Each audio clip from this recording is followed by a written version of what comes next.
Well,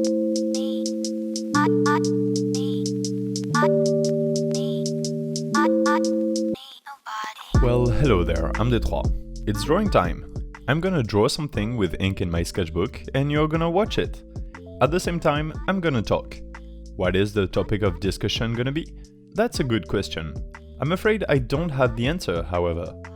You see, what I like to do is just talk away for these videos. You can see them as podcasts, except there's only one host. It's a lone cast. I do have a topic for today's discussion, but first I feel compelled to say some things about this drawing here. I thought of doing a pretty abstract drawing, but instead of having it completely randomized, I wanted to add some coherence to it. In the middle of everything, I put organized lines in the forms of a metallic structure. I'm thinking of construction cranes, or the rails that hold the lights for a live concert. You know what I'm talking about? It's like parallel lines with a triangular grid structure inside. At first I'm only doing it sparingly and filling the inside with a rather dark pattern. After a while, you will see I add more of these rails and make them more apparent. Eventually I add some clearly non-abstract elements to the drawing, turning the whole thing into an industrial platform that is maybe near the shore, digging for petrol. That's the inspiration anyway. Part of it looks like the round dome of a telescope observatory. There are also cranes and railings on the platforms, this sort of stuff. Now, the question becomes, what is the abstract part of this drawing? Was the platform left to rot for too long without being used? Maybe the sea salt corroded it so bad that it crumbled on itself. I would like to imagine that while siphoning petrol from under the oceanic bed, the platform workers accidentally dug up something they weren't supposed to. They uncovered something really bad. What you're seeing is the fate that the unfortunate petrol company suffered. Well, that's okay, it will teach you to harvest fossil fuel to power even more cars. Anyway, that's about it for the drawing explanations. I have a better topic to talk about anyway. It starts with an important question. Am I a Vtuber? Honestly, I don't have a clue, so we're gonna have to look up what being a Vtuber entails and if I tick all the boxes. I just thought of it, since I am a 2D character making YouTube videos. So let's see what the internet says about that. Quoting Wikipedia, a Vtuber is an online entertainer who uses a virtual avatar generated using computer graphics. I am online, I try my best to entertain, and my avatar is generated from Photoshop on a computer. So far, I do believe I fall into this category. Motion capture or technology are often but not always used to capture movement. I do not have motion capture since I don't move. I will check more about that in a second. Let's continue the definitions.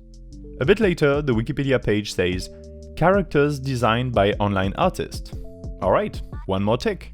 Vtubers are not bound by physical limitations. That's true, I don't have any limits to my physical being. I'm wondering though if movement is a prerequisite of being a Vtuber. Let's keep reading. Some Vtubers, colloquially known as pngtubers, in reference to the PNG image format, use static sprites as opposed to a rigged model. Okay, we're getting close here, but do the sprites have to form an animation? What if you use a single sprite? Alright, I'm back. I just spent the last 30 minutes researching the topic, and I'm not sure if there even is a definite answer. People just assume a Vtuber has motion, so no one actually defines the limit. I'll dive a bit deeper into the subreddit called pngtubers, but I'll do that after the video. Or maybe I will ask them what they think. I don't actually care if I'm a Vtuber or not. I've been making videos in this format for literally years and not once did it cross my mind before. I'm just suddenly curious. I once thought about adding another frame to my avatar for blinking and such, but I decided it was unnecessary. I would just add more work to my editing and not really add much to the content itself. I like to have fun with my avatar, making a different version of myself for every single video, which is already a lot of work, albeit very fun. So I don't want to add a modified expression to each version. I think in a sense I am a Vtuber. I do have what you would call a persona, and this persona has lore. I sprinkle a bit of storytelling here and there about this lore and my story, but it's not always clear. I guess I am both the protagonist and the writer of this story. I am Détroit, as well as the creator of Détroit, all in one. But if besides all of that, all the boxes that I definitely ticked, the definition of a Vtuber or even a pngtuber is that I need to be animated, then I am not a Vtuber. Whatever, it's the same to me. I might add it as a tag on my future videos though, because why not? While I'm on the topic of my avatar, and since the drawing is going fine, let's talk new avatar. According to last year, now is about the right time of the year for me to redraw a new avatar. But I'm not sure I want to. The first avatar I did, this one, lasted about a year, but then I had the urge to redraw it. Then I was really proud of the second one, the one you're seeing in the corner. And the thing is, I'm still proud of it. I like it. I like how it looks, and I like its complexity.